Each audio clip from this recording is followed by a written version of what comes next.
भारत की तैयारी पूरी है।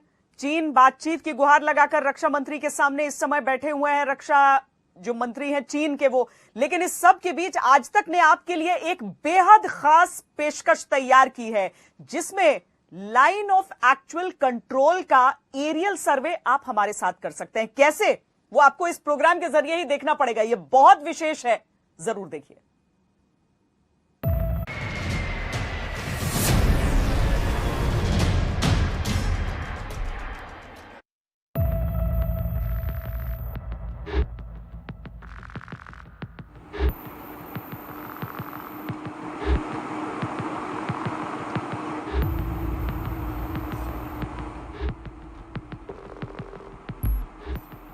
नमस्कार, स्वागत है आपका आज तक की इस विशेष उड़ान में। मैं हूं आपके साथ रोहित और मेरे साथ हैं मेरे को पायलट राहुल कंवल। और ये विशेष उड़ान आपको ले जाएगी उन जगहों पर जिनके बारे में अभी तक आप केवल सुनते आए हैं, पढ़ते आए हैं, या फिर सैटेलाइट इमेजेस के जरिए उनके बारे में आपने समझने की कोशिश की है। आज उन जगहों हम वर्चुअल टूर कराएंगे। साधारण तौर पे प्रधानमंत्री हो, रक्षा मंत्री हो या फिर आर्मी चीफ हो, वही लाइन ऑफ एक्चुअल कंट्रोल का हवाई सर्वे कर पाते हैं। लेकिन चूंकि पिछले कई महीने से चीन के साथ इतनी भीषण टेंशन चल रही है, जंग की आशंका लोग जता रहे हैं और चर्चा हो रही है फिंगर 1, फिंगर 2, रेजांगला, रेचिनला, लेकिन इन जगहों को बहुतों ने देखा नहीं है।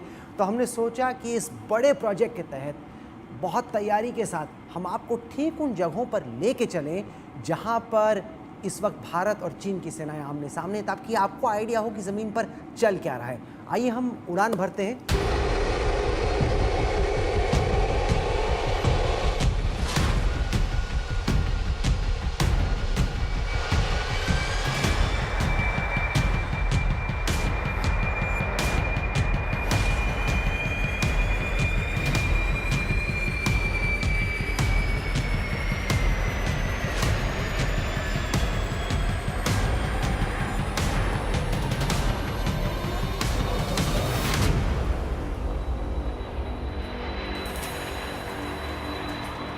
एनएससी का हवाई सर्वे हम आज आपको करवाने वाले हैं। ये एक वर्चुअल टूर है। यहाँ आपको लगभग जो स्थिति वहाँ ज़मीन पर है उसका एक अनुमान हम देने की कोशिश करेंगे। ऑफ कोर्स साथ साथ जो खूबसूरती उस इलाके की है वो भी आपको देखने को मिलेगी हमारे इस हवाई यात्रा के दौरान। इस वक्त जिस विमान में हम लोग हैं, ये है भारतीय नौसेना का P-8I Poseidon military surveillance aircraft. यानी आई मतलब इंडिया, जो कि इंडिया के लिए अमेरिका की जो कंपनी है बोइंग, उसने बनाया है। भारत के पास फिलहाल 8 ऐसे सर्वेलेंस एयरक्राफ्ट हैं। साधारण तौर पर नौसेना इनको यूज़ करती है समुद्र के इलाके में, लेकिन चूंकि इस वक्त चीन के साथ टेंशन है तो चीन और पाकिस्तान की गतिविधियों पर नज़र रखने के लिए ये लाइन ऑफ एक्चुअल कंट्रोल के नज़दीक फॉरवर्ड एरियाज़ में भेजे गए हैं। और ये बहुत ही पावरफुल विमान है, क्योंकि इसमें जिस तरह के कैमरे हैं, जिस तरह की इक्विपमेंट है, उससे बहुत दूर तक दुश्मन के इलाके में क्या चल रहा है उस पर भारतीय सेना नज़र रख सकती है। बिल्कुल। और आज हम आपको यही दिखाने की कोशिश करेंगे कौन सा इलाका इस समय पूरी तरह से भारत के पास है, किस इलाके पर चीनी सेना ने अपने बेस बना रखे हैं मजबूती से, और जो आप आज तक सुनते आए हैं। सबसे पहले हम उड़ रहे हैं पेंगोंग झील के नॉर्थ बैंक की तरफ। अब पेंगोंग झील 134 किलोमीटर लंबी है, 5 किलोमीटर चौड़ी है। इसका 2/3 हिस्सा तिब्बत ऑटोनोमस रीजन में पड़ता है, यानी चीन के नियंत्रण में है। करीब 1/3 हिस्सा, करीब 45 किलोमीटर हिंदुस्तान के पास है। और ये आप अभी फिंगर 1 के ऊपर उड़ रहे हैं। ये देखिए, ठीक ऐसे जैसे आप ऊपर से देख रहे हैं तो फिंगर एरियाज ऐसे जैसे आपको मुट्ठी की हाथ में तरह। दिख रहे हैं। ये आपका बीच का इलाका है, ये आपका स्पर और माउंटेन का इलाका जी। और वो तस्वीरों से आप अंदाज़ा लगा सकते हैं। अब आपको पता लगेगा कि इसको फिंगर क्यों कहा जाता है। ऐसी फीलिंग आती है कि जैसे आप ऑलमोस्ट वहाँ पे ट्रांसपोर्ट ही हो गए। हम लोग अभी फिंगर 2 के ऊपर से उड़ रहे हैं और चाइनीज़ आर्मी का दावा है कि फिंगर 2 तक की जो ज़मीन है रोहित, वो उनकी है। हम लोग फिंगर 4 पे बैठे हैं। वो चाहते हैं कि हम फिंगर 2 पे वापस आ जाएं। जब भी कमांडर्स की बातचीत होती है वो कहते हैं आप फिंगर 2 तक वापस जाइए। अभी हम लोग उड़ते उड़ते फिंगर 3 के पार गए हैं और उसके बाद है धान सिंह थापा का पोस्ट। ये साधारण तौर पर इंडो तिब्बतन बॉर्डर पुलिस यहाँ पे रहती है। अभी तो यहाँ पे बहुत आर्मी डिप्लॉयड है। लेफ्टिनेंट कर्नल धान सिंह थापा भारत के बहुत बड़े मिलिट्री हीरो हैं। 1962 की भारत और चीन की जंग में गोरखा राइफल्स के अफसर ने परमवीर चक्र प्राप्त किया, क्योंकि उन्होंने इतनी बहादुरी से 3 चीन के हमलों को नाकाम किया। उनके नाम पर यह पोस्ट बनाया गया है और इस पूरे इलाके में हिंदुस्तान का रोहित सबसे बड़ा ये पोस्ट है। धान सिंह थापा पोस्ट से आगे बढ़ते हैं तो हम पहुंचते हैं फिंगर 4 पे। अब थोड़ी सी जो हमारी प्रॉब्लम है वो ये है कि फिंगर 4 के एकदम आखिरी के इलाके तक हमारी सड़क नहीं है। चाइनीज़ ने एकदम एंड तक सड़क बना रखी है। अगर भारत और चीन की लड़ाई का कोई ग्राउंड ज़ीरो है तो वो ये फिंगर 4 का बीच का इलाका है। और कई दफ़ा हमने देखा है, 2017 में हुआ, मई के महीने में 2020 में 2 दफ़ा भारत और चीनी आर्मीज़ एकदम आमने सामने आई और भयंकर लड़ाई यहाँ बीच इलाके में हुई। बिल्कुल, और इसी जगह के विवाद के बाद से आज भारत और चीन के बीच स्थितियां इस कदर तनावपूर्ण हैं कि हमें भी ज़रूरत लगी कि हम आपको यहाँ वर्चुअल टूर पर लेकर जाएं हालांकि और आप गलवान देखें। क्लैश के बाद फिंगर 4 का जो इलाका है वो चाइना ने क्लियर कर दिया है, लेकिन उससे पहले चाइनीज़ यहाँ पर आके बैठ गए थे और हिंदुस्तान बहुत खफा था क्योंकि हमारी पेट्रोलिंग उस इलाके तक हुआ करती थी। तो हम बिल्कुल भी ये एक्सेप्ट करने को तैयार नहीं थे कि चाइना यहाँ पे आके बैठ गया। फिलहाल ये इलाका खाली है, लेकिन आप उन तस्वीरों में देख सकते हैं, ये पहले की तस्वीरें हैं कि किस तरीके से इस इलाके में एकदम hand to hand fighting India और चाइना के आर्मीज़ के बीच में, जिसमें गलवान में चीन को मुंह की खानी पड़ी थी और फिर बातचीत की टेबल पे दोनों देश आए और फिर यह तय हुआ कि दोनों कदम पीछे खींचेंगे और मजबूरन कदम चीन को पीछे खींचने पड़े। अब हम उड़ते हैं ऊपर फिंगर 4 के बीच एरिया से माउंटेन स्पर की तरफ, यानी पहाड़ की जो चोटी है उसकी तरफ। हाल में एक खबर आई है कि फिंगर 4 के स्पर एरिया में भारतीय सेना ने कुछ पोजीशंस बनाई हैं उसके नज़दीक, ताकि हम चाइना के इर्द गिर्द आ जाएं, कहीं चाइना हमें डोमिनेट ना कर पाए। तो एक काम करते हैं रोहित, हम फिंगर 4 से उतरते हैं, फिंगर 5 की तरफ बढ़ते हैं। फिलहाल चाइनीज़ सेना फिंगर 5 पर बहुत बड़ी संख्या में तैनात है। यहाँ पे ये अपने रेडार बेसिस बना रहे हैं, अपनी आर्टिलरी लेके आए हैं, यानी तोपखाना लेके आए हैं, अपने टैंक्स लेके आए हैं और काफ़ी तैनाती इनकी है। और इसी के नज़दीक इन्होंने एक बहुत ही फास्ट मोटर बोट्स का जेटी भी बना रखी है, मरीना उन्होंने बना रखा है। 100 किलोमीटर से ज़्यादा की रफ्तार पर, जो आप इस वक्त जो नाव देख रहे हैं वो 100 किलोमीटर से ज़्यादा की रफ्तार पर पूरी झील में चल सकती है। एक दिलचस्प बात और है जो बहुत से लोग पूछ सकते हैं कि भाई आप पूरी दिखा रहे हैं जगह, भारतीय सेना कहीं नहीं दिख रही है या चाइनीज़ सैनिक भी आपको दिखेंगे क्या? तो हम अपने दर्शकों को ये चीज़ बता दें कि हम जो दिखा रहे हैं वो एक्चुअल पोजीशंस ज़रूर दिखा रहे हैं, लेकिन हम ऐसा कुछ नहीं दिखा रहे जिससे कि भारतीय सेना की असल तैयारी या फिर वहाँ इस समय क्या चल रहा है वो किसी भी तरीके से रिवील हो सके या देश की सुरक्षा को वो खतरा ये कुछ पुरानी तस्वीरें हैं जो कि एक सिमुलेशन है, यानी आपको एक मोटा मोटा आइडिया देती हैं। कहीं ये ना आप सोचिए कि हम कुछ ऐसा रिवील कर रहे हैं जो कि सीक्रेट है या कॉन्फिडेंशियल है जिससे देश की राष्ट्रीय सुरक्षा को नुकसान पहुंचे। हम आपको केवल LAC का एक हवाई सर्वेक्षण करवा रहे हैं। अब हम उड़ रहे हैं फिंगर 6, फिंगर 7 और फिंगर 8 की तरफ। भारत का दावा है कि जो हमारी लाइन ऑफ एक्चुअल कंट्रोल है, इसलिए कहते हैं कि परसेप्शन में डिफरेंस है, वो इसलिए क्योंकि हमें लगता है कि LAC फिंगर 8 से होती है, उनको लगता है 2 से होती है, हमें लगता है कि 8 से होकर गुजरती है। और फिंगर 8 के जैसे हम आगे बढ़ रहे हैं, ये है श्रीजाप 2 का पोस्ट। अब श्रीजाप 1 और 2 ये वो इलाका है जहाँ पर भारत और चीन की सेनाएं 1962 में आमने सामने आई थी। पंडित जवाहरलाल नेहरू ने भारतीय सेना को फॉरवर्ड पॉलिसी के तहत यह आदेश दिया कि जाइए पोस्ट बनाइए ताकि चीन को लगे कि ये इलाका हमारा है। लेकिन उस टाइम पे प्लानिंग नहीं थी कि अगर आपने पोस्ट बना लिया तो उसमें हथियार कहाँ से आएंगे, खाना कहाँ से आएगा, साजो सामान कहाँ से आएगा।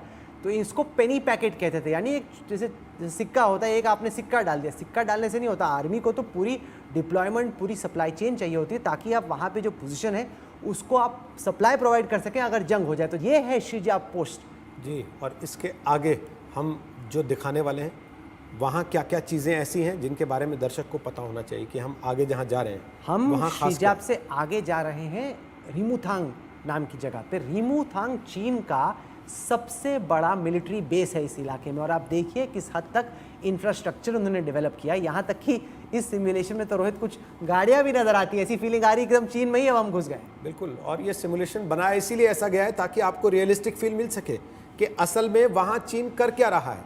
एक तरीके से एक छोटा सा शहर उन्होंने वहाँ बसा लिया है, पर देखिए कैसे डेवलप किया। ये देखिए, ये चीन की तैयारी है वहाँ पर, जो चीन ने पूरे स्ट्रक्चर्स वहाँ खड़े कर रखे हैं। यहीं से उसकी सेनाओं को रुकने ठहरने और हर चीज़ की तैयारी करने की पूरी व्यवस्था, पूरी सुविधा मिल जाती है। अब यहाँ से टर्न लेते हैं, वापस लेते हैं, क्योंकि ये है रिमुथांग। इस जो पूरे सेक्टर का ये आखिरी इलाका है, यहाँ से हम वापस जाएंगे ठीक उसी जगह से जहाँ से हमने स्टार्ट किया था। पहले हम लोग नॉर्थ बैंक पे थे, अब हम साउथ बैंक पे रहने वाले हैं। और जो इसका दक्षिणी तट है वो इसलिए अहम है क्योंकि पिछले कुछ दिनों में जो सारा एक्शन है वो दक्षिणी तट के इलाके में हुआ है, और वहाँ पे हम आपको दिखाने वाले हैं कि फ़िलहाल क्या चल रहा है। क्योंकि यहाँ पर भारतीय सेना ने चीन को चौंकाया है और कई ऐसी जगहों पे जाके पोस्ट बना लिए हैं।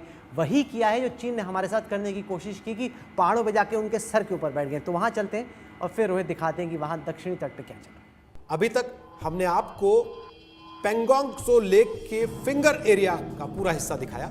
अब पेंगोंग त्सो लेक का वो हिस्सा जहां हाल ही में भारत और चीन के बीच तनाव हुआ था और जिसमें भारत ने चीन को वापस खदेड़ने पर मजबूर कर दिया था। अब तक हम लोग नॉर्थ बैंक पर थे, उत्तरी तट पर थे। अब हम दक्षिण की तट की तरफ आ गए हैं। सबसे पहला जो इलाका आपको अभी स्क्रीन पर नज़र आ रहा है वो लुकुंग पोस्ट है। जैसे चीन का बड़ा पोस्ट रुमिथांग था, वैसे ही हिंदुस्तान का इस इलाके में सबसे बड़ा पोस्ट लुकुंग है। ये इलाका अहम इसलिए है क्योंकि जब भी कोई सिविलियन यानी आम नागरिक पेंगोंग की तरफ जाता है तो वो इसी इलाके में एंटर करता है और इसी इलाके में वहीं पे कैंपिंग होती है, टेंटिंग होती है, क्योंकि नॉर्थ बैंक की तरफ सिविलियंस का जाना मना है।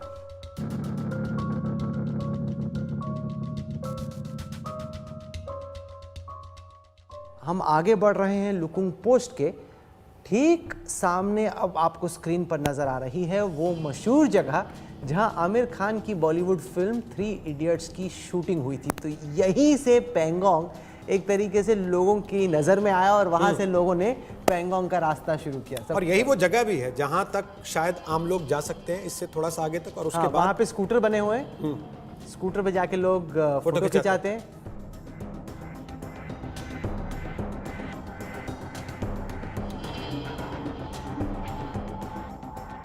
हम आगे बढ़ रहे हैं। अब 3 यहाँ पर गांव आते हैं और ये केवल जो वहाँ के लोकल लद्दाखी हैं वही इन गांवों में रह सकते हैं। उन इलाकों में पहुँच पाना किसी जो बाहर से आए हुए इंसान के लिए संभव नहीं है।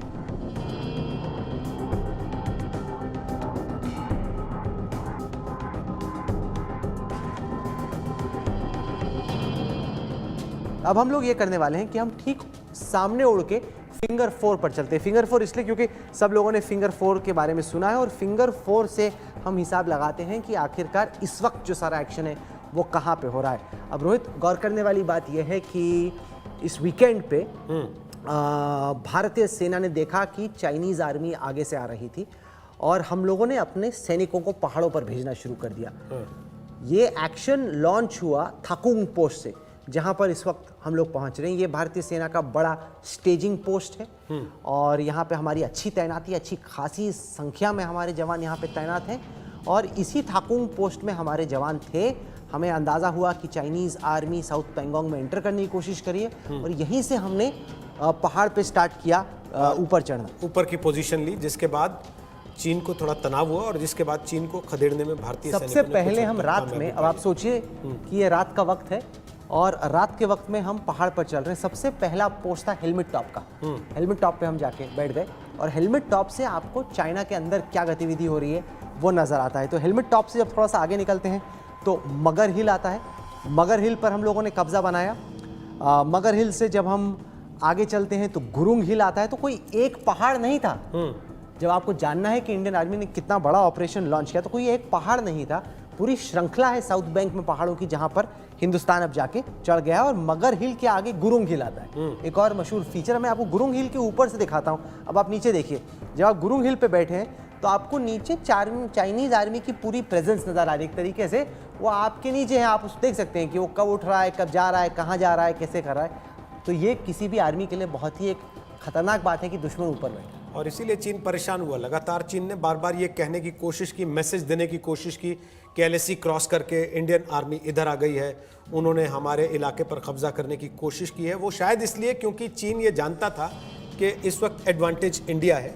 इस पोजीशन से LAC क्रॉस कहाँ की, इसको परसेप्ट नजरिए की बात है। ये ग्रे जोन है। हमें लगता है कि हमारी सीमा वहां तक है, इन्हें लगता है कि इनकी सीमा, तो बीच में कोई रहता नहीं था।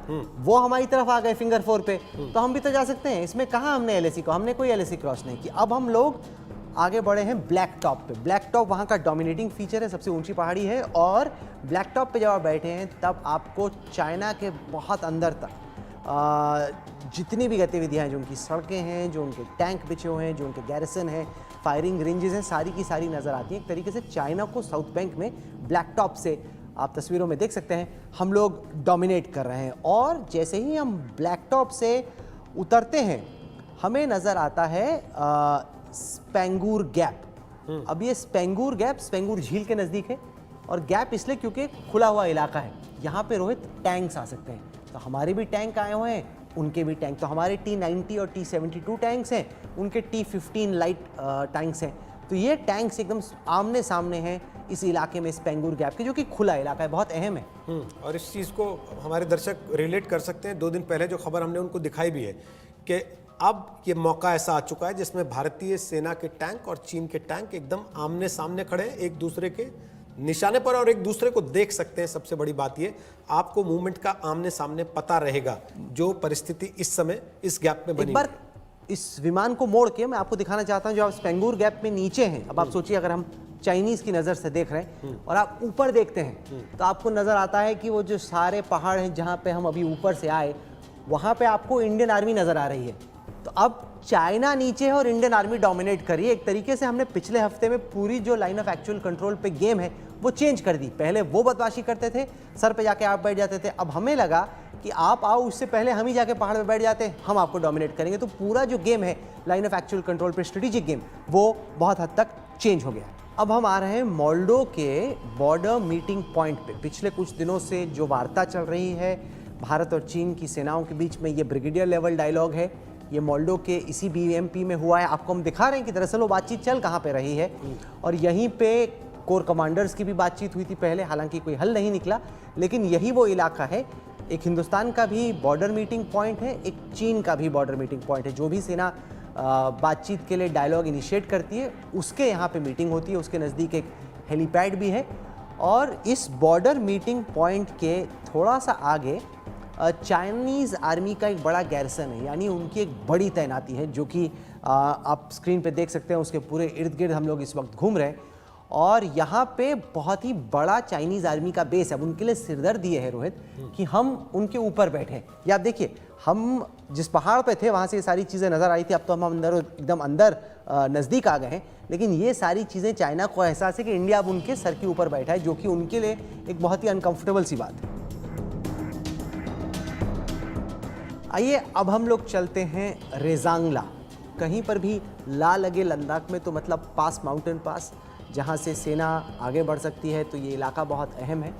रेजांगला वो जगह है जहाँ पे 1962 में मेजर शैतान सिंह ने इतनी बहादुरी दिखाई, जिसकी चर्चा आज भी भारत की सेना में होती है। 120 जवान थे रोहित, 13 कुमाऊं के, 13 कुमाऊं रेजिमेंट के, जिनमें से 114 वहाँ पर वीरगति को प्राप्त हुए। लड़ते लड़ते, जब कहा जाता है कि आखिरी आदमी तक, आखिरी दम तक लड़ रहे थे, तो कहानी अक्सर मेजर शैतान सिंह की बताई जाती है। इन्हें परमवीर चक्र से नवाजित किया गया, और इनकी बहादुरी की कहानियाँ आज भी रोंगटे खड़ी कर देती हैं। बिल्कुल। और ये रेजांगला, अक्सर जब जब आप भारत और चीन के बीच तनाव की बात सुनते होंगे, तो रेजांगला, चुशूल, इन इलाकों के नाम बार बार आपके सामने आते होंगे। और ख़ासकर पिछले 3 से 4 दिनों में, जब भारत के एक स्ट्रेटेजिक पोजीशन में, एडवांटेज में आ जाने की बात आई है, उसके बाद से ये इलाके और ज़्यादा चर्चा में आए हैं, क्योंकि ये वो इलाके हैं जहां से फौजें पूरी तरह से पोजीशन लेकर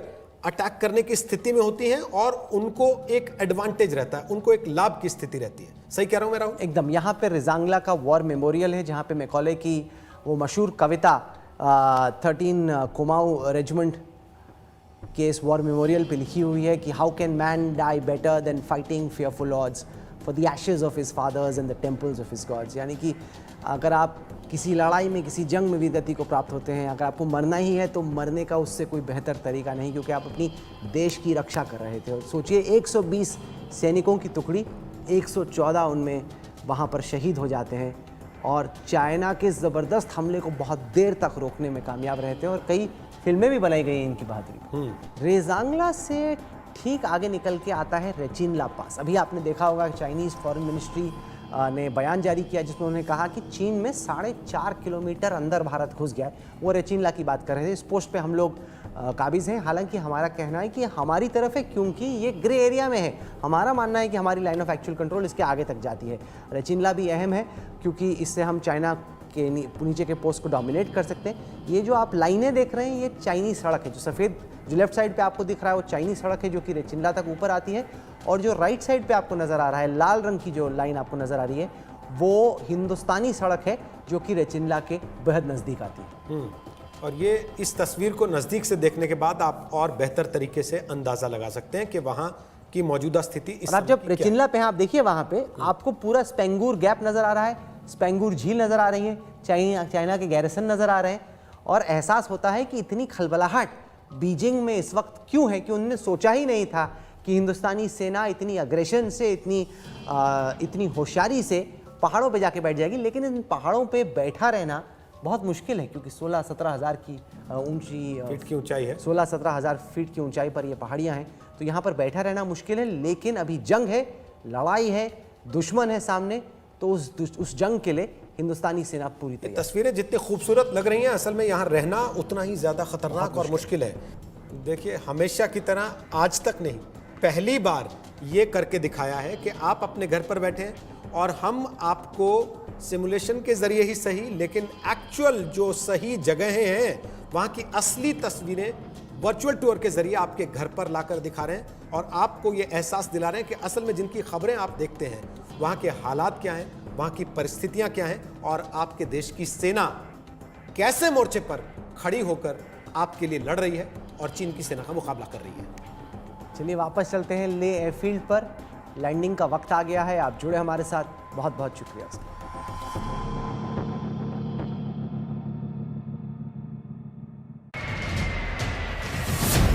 नमस्कार, मैं हूं अंजना ओम कश्यप। हमें उम्मीद है ये वीडियो आपको पसंद आया होगा। लेटेस्ट खबरों के लिए यूं ही देखते रहिए आज तक, और इस वीडियो के पसंद आने पर लाइक, शेयर एंड सब्सक्राइब करना ना भूलें।